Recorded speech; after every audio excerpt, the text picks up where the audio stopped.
보신 영상은 우리 교회에서 한 달에 한 번, 세 번째 주 금요일 저녁에 청소년들과 청년들이 함께 모여서 우리 교회가 첫 번째 비전이 교육의 비전인데 그것을 이루어 나가기 위한 한 사역을 진행하고 있는 것입니다. 여러분들이 우리 자녀들의 늘 영적인 회복과 또 심령의 부흥을 위해서 함께 기도해 주시고 또 부모님들께서도 관심을 가져주시고 동참해서 함께 예배 드리고 찬송하고 또 기도하는 시간이 있으면 좋겠습니다.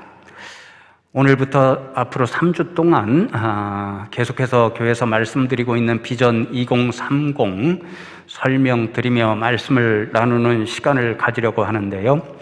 주보에 간단하게 실어드렸고 우리 장로님도 기도했듯이 이 비전 2030은 코로나 이후 시대를 잘 준비해서 교회가 겪고 있는 위기를 극복하고 부흥을 꿈꾸는 그런 일을 생각하면서 진행하는 사역입니다. 성도 여러분들께서도 이런저런 통로를 통해서 많이 듣고 계시리라 생각하는데 이 코로나19를 지나면서 이 땅의 교회들이 얼마나 많은 어려움을 겪고 있는지 모릅니다.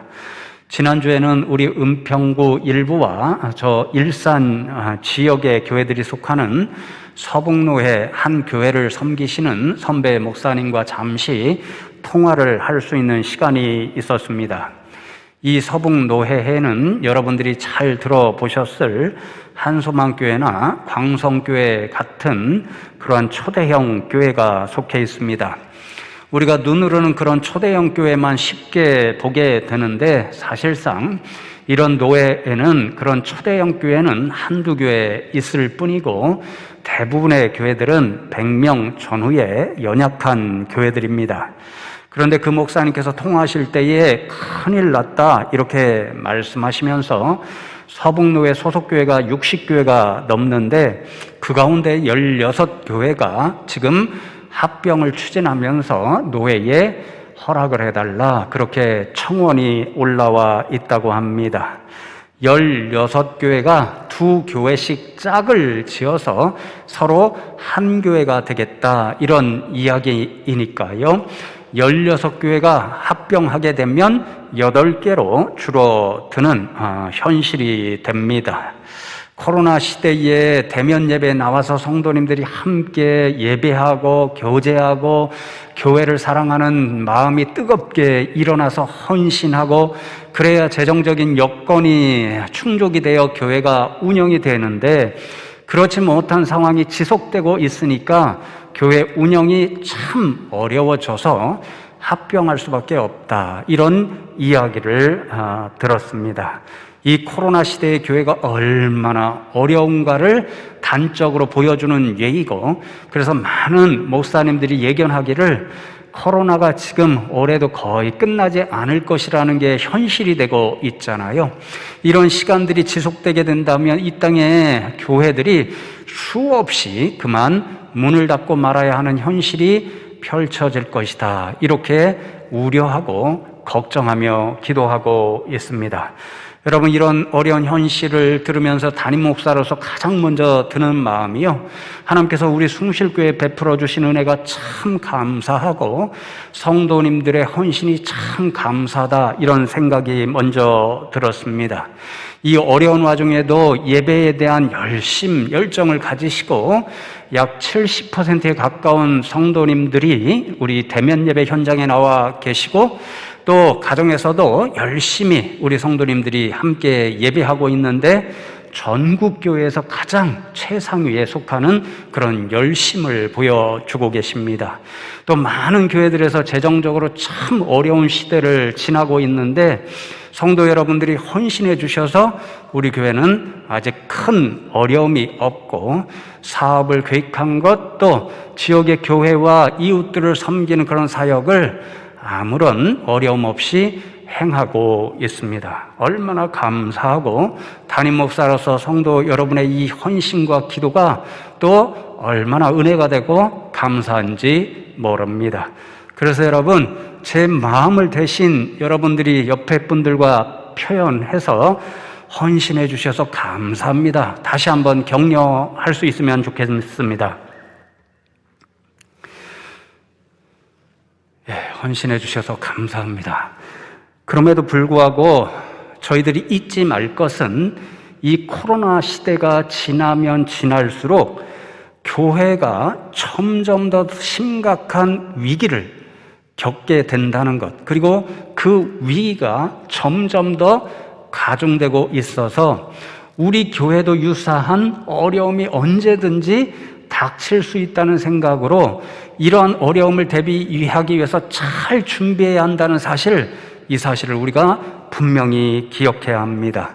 그런데 여러분, 말씀을 들어보면 모든 목사님들이 이구동성으로 이 시대 가장 어려운 교회의 문제가 무엇인가? 바로 다음 세대의 위기다, 그렇게 이야기를 하십니다. 이미 제가 한 차례 말씀드린 기억이 있는데요, 우리 교단에 속한 교회가 9,000교회가 넘습니다.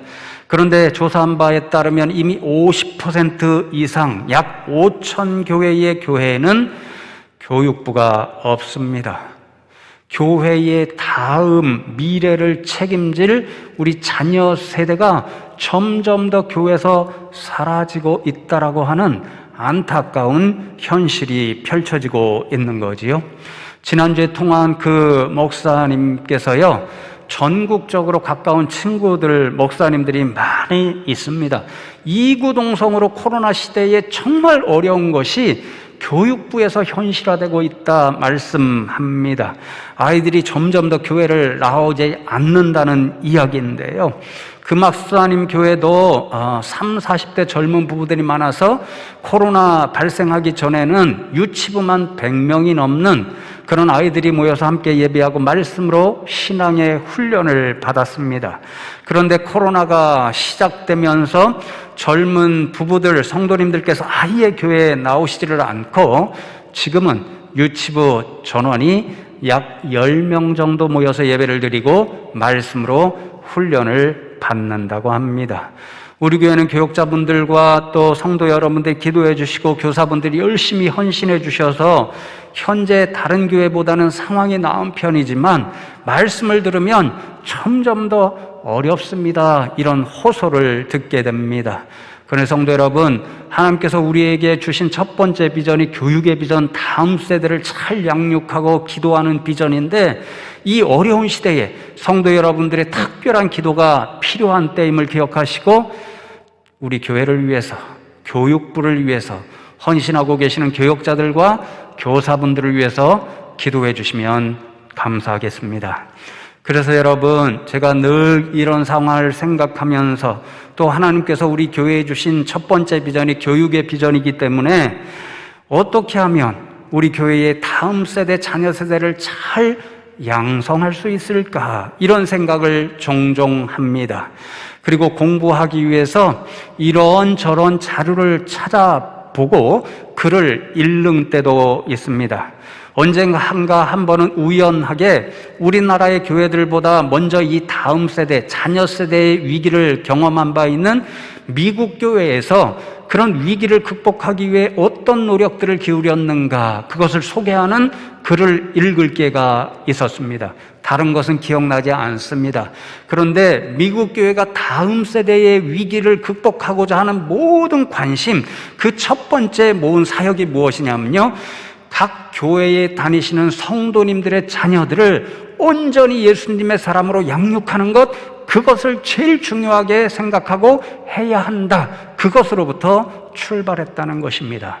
그러니까 우리 교회에 지금 나오셔서 예배하는 여러분들의 자녀들, 그분들을 가장 중요하게 생각하고 이 우리 자녀들, 하나님께서 맡겨주신 이 자녀들을 어떻게 잘 신앙의 사람으로 양육할 수 있을까, 이것이 제일 중요한 관심사여 사역의 초점이 되어야 한다는 거죠. 통계를 보여주더라고요. 그 연구소에서 통계를 보여주는데, 그렇게만 하면 각 교회에서 성도님들이 열심히 자신의 자녀 세대들을, 다음 세대를 위한 신앙의 사람으로 양육하면 그 교회의 다음 세대는 사라지지 않는다라고 하는 그런 통계 수치도 보았습니다. 그래서 여러분, 제가 감사한 게 무엇이냐면요, 지금 열심히 비전 2030 준비위원회에서 각 분과 내년부터 어떤 사역을 감당해야 할까, 이것을 계획하고 준비하는데요, 교육분과가 제 마음을 잘 생각한 것 같습니다.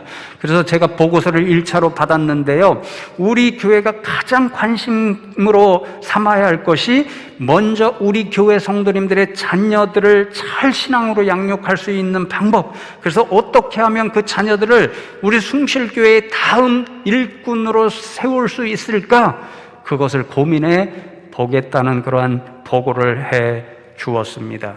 여러분, 그런데 이것이 단순히 교회를 염려하는 것이 아닙니다. 직접적으로는요, 여러분들 가장 사랑하시는 자녀들, 손주들을 위한 그런 생각임을 기억해 주시면 좋겠습니다. 성도 여러분들은 다 예수님 잘 믿는 분들입니다. 그러니 구원받고 하나님 나라 가실 것입니다. 그런데 안타깝게도 우리 다음 세대 자녀들과 손주들은 예수님을 모르고 믿지 못해서 이 세상에서 아무리 떵떵거리고 잘 산다고 할지라도 하나님 나라 가지 못하는 백성이 된다면 영원토록 불행한 인생들이 되고 많은 일입니다.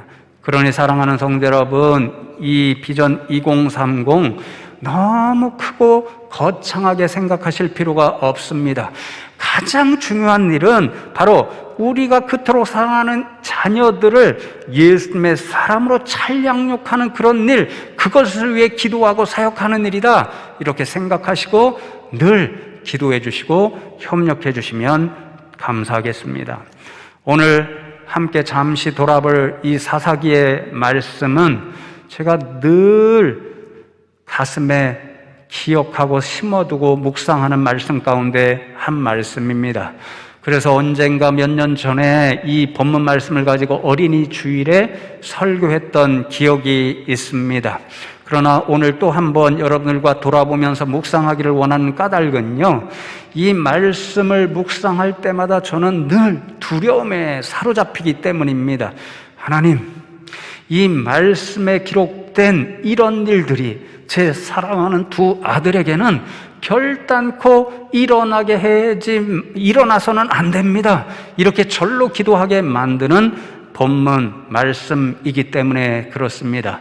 그러나 사랑하는 성도 여러분, 오늘 이 말씀을 다시 한번 돌아보고 묵상할 때에 여러분께서도 저와 동일한 두려운 마음을 가지시고 자녀들을 위해서 다시 한번 하나님 앞에 뜨겁게 매달리겠다, 이런 결단의 시간이 있으면 좋겠습니다. 오늘 10절 본문의 말씀을 앞에 기록된 7절의 말씀과 비교해서 다시 한번 읽어드리겠습니다. 먼저 7절 말씀을 보시면, 백성이 여호수아가 사는 날 동안과 여호수아 뒤에 생존한 장로들, 곧 여호와께서 이스라엘을 위하여 행하신 모든 큰 일을 본 자들이 사는 날 동안에 여호와를 섬겼더라, 그렇게 말씀합니다. 그런데 10절에서 상황이 변질되고 맙니다. 그 세대 사람도 좀 전에 말씀드린 여호수아 후에 살아간 그런 생존한 장로들이 지도했던 그 세대도 다 조상들에게로 돌아갔고, 그 후에 일어난 다른 세대는 여호와를 알지 못하여 여호와께서 이스라엘을 위하여 행하신 일도 알지 못하였더라, 그렇게 말씀합니다.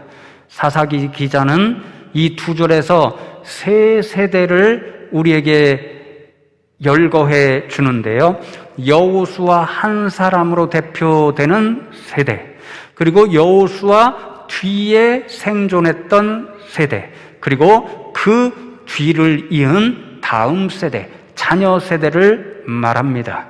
그런데 여러분, 두려운 사실은 앞에 두 세대, 여호수아로 대표하는 그 세대와 그를 따라 가나안 입성에 들어가서 정착한 그 다음 세대, 그리고 그들의 뒤를 이은 자녀 세대, 거기에 엄청난 한 가지 차이, 변질된 사실이 나타나고 있다는 데 있습니다. 여호수아 출애굽을 경험하고 광야 40년을 경험했던 그 분이죠. 그리고 그 뒤에 생존한 세대, 광야에서 태어나서 가나안 땅에 입성한 세대죠. 그 세대는 하나님께서 이스라엘 백성들을 위해서 행해 주신 큰 일, 놀라운 일, 애굽에서 건져 주시고 광야 40년 동안 먹여 주시고 가나안 땅에 입성케 해준 그 놀라운 일들을 친히 보고 기억했습니다. 그래서 그들은 사는 날 동안 변함없이 하나님만 모시고 하나님만 섬기는 믿음의 백성들로 살아갈 수가 있었습니다.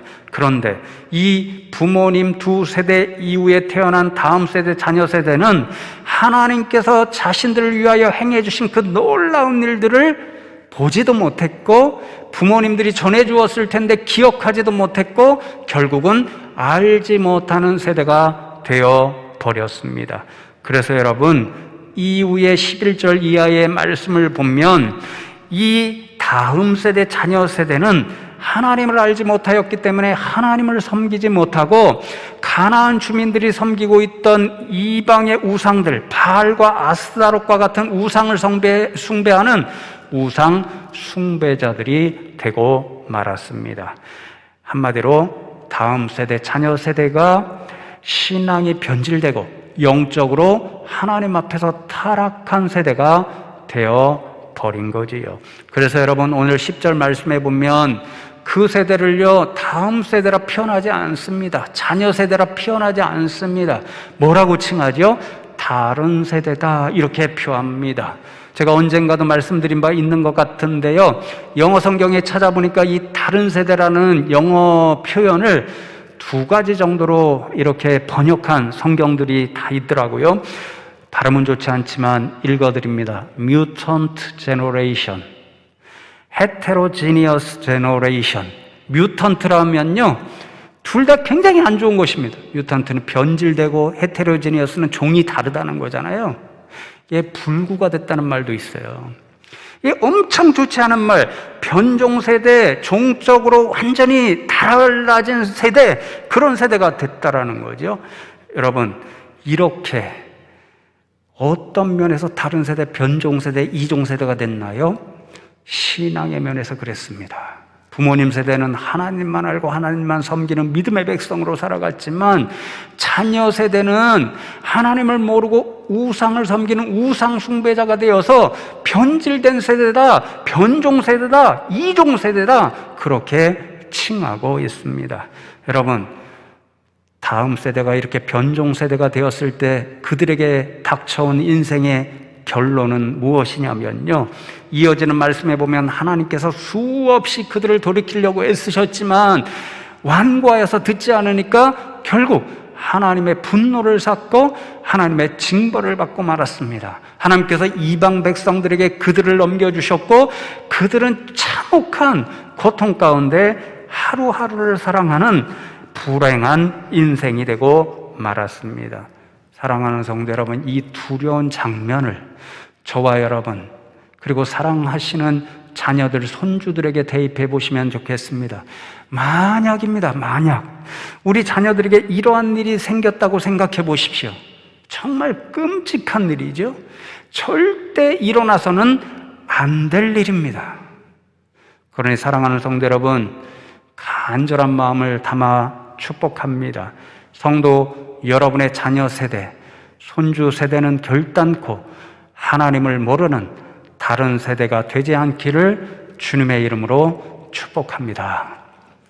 문제는요, 도대체 왜 이렇게 불행한 일들이 다음 세대, 자녀 세대에게 일어났는가, 그것인데요.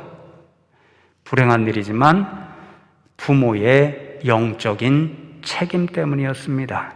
하나님께서 여호수아 시대에 이스라엘 백성들을 젖과 꿀이 흐르는 가나안 땅으로 입성하여 들어가실 때에 정말 결단코 잊어서는 안 된다고 하는 가장 강력한 명령의 말씀을 한 가지 주셨습니다. 그 말씀을 오늘 사사기의 앞에 본문 말씀 2장 2절과 3절을 보시면 하나님께서 기억하라고 다시 한번 말씀해 주시는데요, 이렇게 기록이 되어 있죠. 너희는 이 땅의 주민과 언약을 맺지 말며 그들의 제단들을 헐라하였거늘 너희가 내 목소리를 듣지 아니하였으니 어찌하여 그리하였느냐. 그러므로 내가 또 말하기를 내가 그들을 너희 앞에서 쫓아내지 아니하리니 그들이 너희 옆구리에 가시가 될 것이며 그들의 신들이 너희에게 올무가 되리라 하였노라. 하나님께서 여호수아와 함께 했던 부모 세대에게 가장 강력하게 잊지 말라고 명령하신 말씀이 가나안 땅에 들어가면 주민들을 다 쫓아내서 그들과 함께 살지 말고 그들이 섬기던 우상들을 다 제거하라는 말씀이었습니다. 그렇지 않으면 우상들이 너희들에게 올무가 될 것이라고 하는 그런 말씀을 주시면서 하나님을 잊어버리고 우상 숭배에 빠져버리는 그 신앙의 변질과 영적인 타락을 막기 위한 특단의 조치였음을 분명히 말씀해 주셨습니다. 그런데 안타깝게도 부모 세대는 이 하나님의 말씀에 온전히 순종하지를 못했습니다. 그래서 여러분 오늘 본문 2장 앞 1장 말씀을 쭉 읽어 보시면요, 가장 많이 나타나는 한 구절의 말씀이 있습니다. 이방 민족들을 이스라엘 백성들이 쫓아내지 아니하였다. 그래서 하나님의 말씀을 불순종했다. 그 말씀입니다. 반복됩니다. 1장 19절 말씀에 골짜기의 주민들은 철병거가 있으므로 그들을 쫓아내지 못하였으며 21절 말씀에도 예루살렘에 거주하는 여부스 족속을 쫓아내지 못하였으므로 28절 다 쫓아내지 아니하였더라. 29절에도 게셀에 거주하는 가나안 족속을 쫓아내지 못하매 32절에도 이는 그들을 쫓아내지 못함이었더라. 그렇게 말씀합니다. 그러니까 말씀의 결론이 무엇이냐면요, 부모 세대가 하나님의 말씀에 불순종한 결과로 이방 민족들이 그들과 함께 섞여 살았고 이방 민족들이 섬기는 우상이 하나님을 섬기는 백성들 가운데 있어서 그것이 자녀 세대들에게 올무가 되어버렸고, 그리하여 자녀 세대는 하나님을 배신하고 우상을 숭배하는 우상 숭배자가 되어서 하나님으로부터 엄청난 고통의 일들을 겪게 되는 안타깝고 불행한 자녀 세대가 되어버렸다. 이런 말씀입니다. 그러니 여러분, 이 모든 책임은 하나님의 말씀에 불순종한 부모님들의 영적 책임이었습니다. 사랑하는 성도 여러분, 이 두려운 사실을 잘 기억하셔서 저와 여러분들은 우리가 우리의 생명보다도 귀하게 여기는 자녀 세대 그리고 손주 세대가 다른 세대로 되어버리도록 만들어버리는 그러한 영적인 실수를 하지 않는 저와 여러분 되면 좋겠습니다. 그런데 사랑하는 성도 여러분, 이 부모 세대가 무슨 이유 때문에 하나님의 말씀에 불순종하는 이런 어리석은 일을 행하고 만 것일까요? 조금 전에 보면 쫓아내지 못하였더라 이렇게 말씀하니까 이스라엘 백성들이 힘이 없어서 못 쫓아냈나 보다 이렇게 이해하실 수도 있습니다. 그러나 여러분, 우리는 출애굽의 역사와 광야 40년의 역사와 가나안 입성의 역사가 어떻게 이루어졌는지 잘 압니다. 이스라엘 백성들이 힘이 있어서 능력이 있어서 그런 일들을 스스로 행한 것이 아닙니다. 하나님께서 이스라엘 백성들을 도와주시고 함께 해주시고 이기게 해주셔서 그 모든 일이 가능했습니다. 여리고 성과 같은 난공불락의 성도 그들은 아무 일 하는 일이 없습니다. 하나님 말씀하신 대로 그 성을 돌기만 했습니다. 하나님이 무너뜨려 주셨습니다. 하나님께서 해주셨으므로 이스라엘 백성들이 원했으면 하나님 말씀에 온전히 순종해서 가나안 주민들을 다 쫓아내고 우상들을 제거할 수가 있었습니다. 그런데 그들은 그렇게 하지를 않았습니다. 한 가지 목적이 있었기 때문이었습니다. 좀 전에 쫓아내지 아니하였다라는 말씀과 더불어 1장을 보면요, 쫓아내지 아니한 이유를 몇 차례 분명히 기록해서 알려줍니다. 1장 28절 말씀을 보면 가나안 족속에게 노역을 시켰더라. 33절에도 그들에게 노역을 시켰더라. 35절 말씀에도 아모리 족속이 마침내 노역을 하였더라. 그렇게 말씀합니다. 무슨 말씀인가요? 이스라엘 백성들이 이방 민족을 자신들을 위해서 어려운 일을 하는 그런 노예로 부리기 위해서 하나님 말씀에 순종하지 아니하였다라는 그런 말씀이 되는 거죠. 여러분, 이 일을 어디서 배웠을까요? 애굽에서 배운 거죠. 애굽에서 자신들이 이러한 삶을 살았잖아요. 노예로 살면서 자신들을 이용해서 애굽 사람들이 얼마나 경제적인 유익을 취하는가, 자신들에게 어려운 일은 다 시키고 이 애굽 사람들은 얼마나 편안하게 살아가는가, 이것을 수백 년 동안 철저하게 몸으로 배웠잖아요. 하나님은 그런 일 배우지 말라고 말씀하셨는데 그 몸으로 배운 바를 가지고 자신들의 경제적인 유익을 위해서 가나안 민족들을 내어쫓지 않고 그들에게 힘든 일을 다 시킨 거죠. 농사일도 시켰습니다. 가축 돌보는 일도 시켰습니다. 아마 집 짓는 일도 시켰겠지요. 그래서 눈으로 보기에 모든 게 편안합니다. 경제적으로 더 융성해질 수도 있었을 것입니다. 그래서 자신들이 원했던 대로 풍부한 물질적 가치를 자녀 세대들에게도 전달해 줄 수 있었을 것입니다. 그것이 자녀들에게 가장 행복의 조건이라고 그들은 생각했었을 것입니다. 그러나 착각이었습니다. 자녀들의 모든 행복의 그 일을 결정하시고 그 역사를 주관하시는 모든 것이 하나님의 손에 달려 있다는 것을 그들은 알지 못했습니다. 그러므로 사실상 가나안 땅에 남겨둔 이방 민족들이나 그들의 우상들이 자녀 세대들에게 올무가 된 것이 아니라 부모님 세대들이 잘못된 영적 판단으로 하나님의 말씀에 불순종한 것이 자녀들에게 올무가 되어서 자녀들이 다른 세대가 되었고 하나님으로부터 징계를 받고 고통의 나날을 사는 그러한 불행한 일이 벌어지고 만 것이지요. 부모들의 잘못된 영적인 판단이 원인이 되었습니다.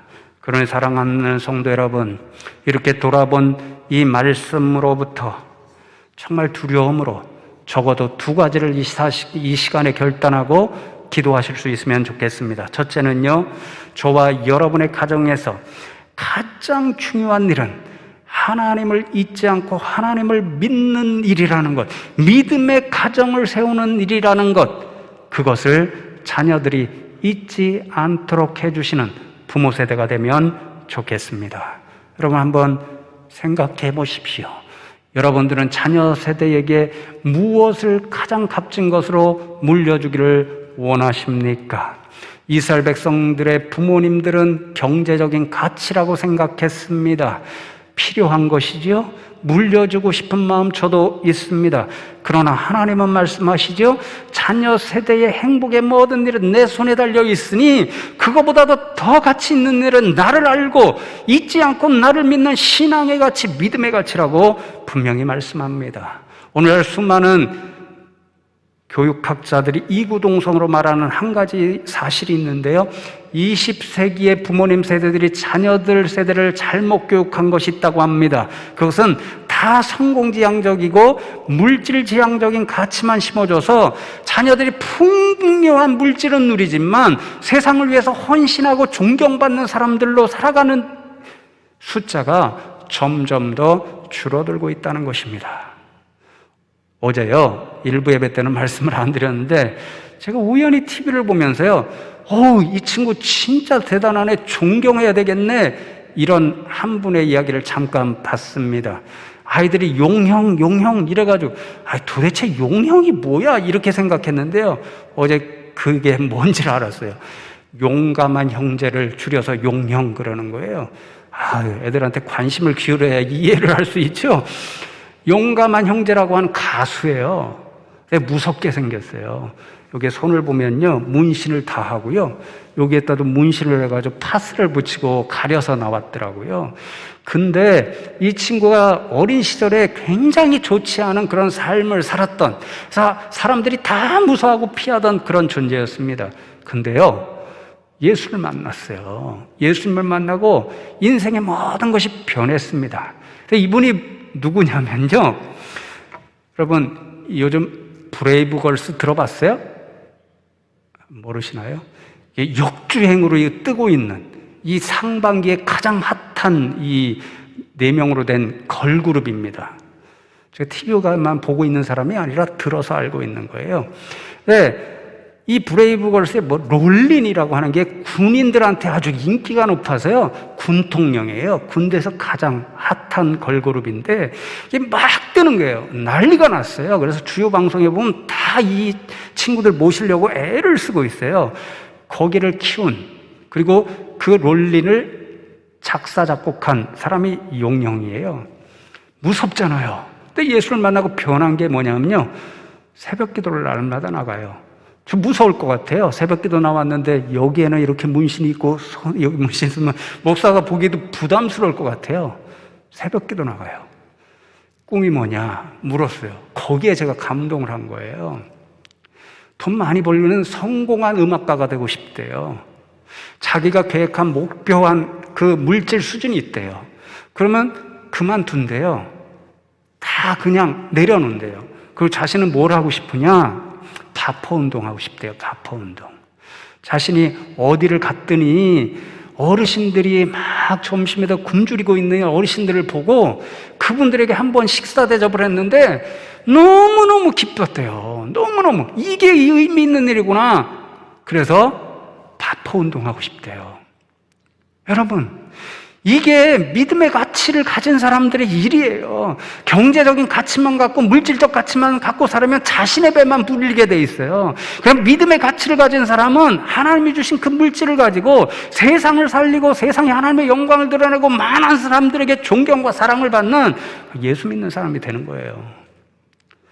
이 일을 위해서 우리가 교육의 비전을 더 열심히 하려고 그러는 것이니까 여러분들 위해서 기도해 주시면 좋겠어요. 두 번째, 자녀의 신앙교육은요, 저와 여러분 쉽지 않아요.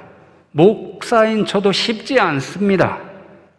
그러니 우리 교회에 맡겨주세요. 교육부에 보내주세요. 주일 성수하는 신앙의 유산을 자녀들에게 반드시 물려주십시오. 주일에 딱 1시간입니다. 그런데 한번 생각해 보세요. 이 1시간은 양보할 수 없는 가치, 생명의 역사를 이루는 시간입니다. 자녀들이 하나님을 알고 예수를 믿게 하는 그런 시간입니다. 그러면 자녀들의 영원한 생명을 보장하는 그런 시간입니다. 자녀들, 손주들 교회 교육부에 맡겨주시면 우리 교역자들이, 교사분들이 최선을 다해서 예수님의 사람으로 양육하도록 노력하겠습니다. 맡겨주시고 위에서 기도해 주시면 좋겠습니다. 말씀을 이제 맺겠습니다. 마지막으로요, 하나님께서 우리 교회에 특별한 교육의 비전 하나를 추가해서 맡겨주셨습니다.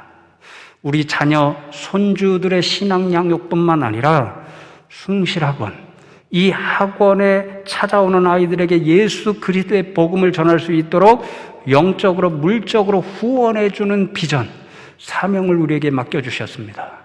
가끔 성도님들이 저에게 묻습니다. 목사님, 우리 교회도 힘든데, 아니, 우리 교회 자녀들에게 더 많이 줄 수도 있는데 왜 숭실학원을 지원해 주어야 됩니까? 그렇게 여쭈는 분들이 종종 있습니다.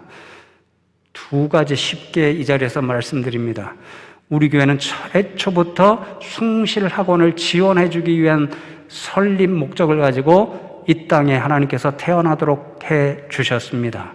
두 번째, 다음 세대 신앙인들을 양성할 수 있는 가장 최적의 황금 어장이 바로 이곳에 찾아오는 아이들이기 때문에 그렇습니다.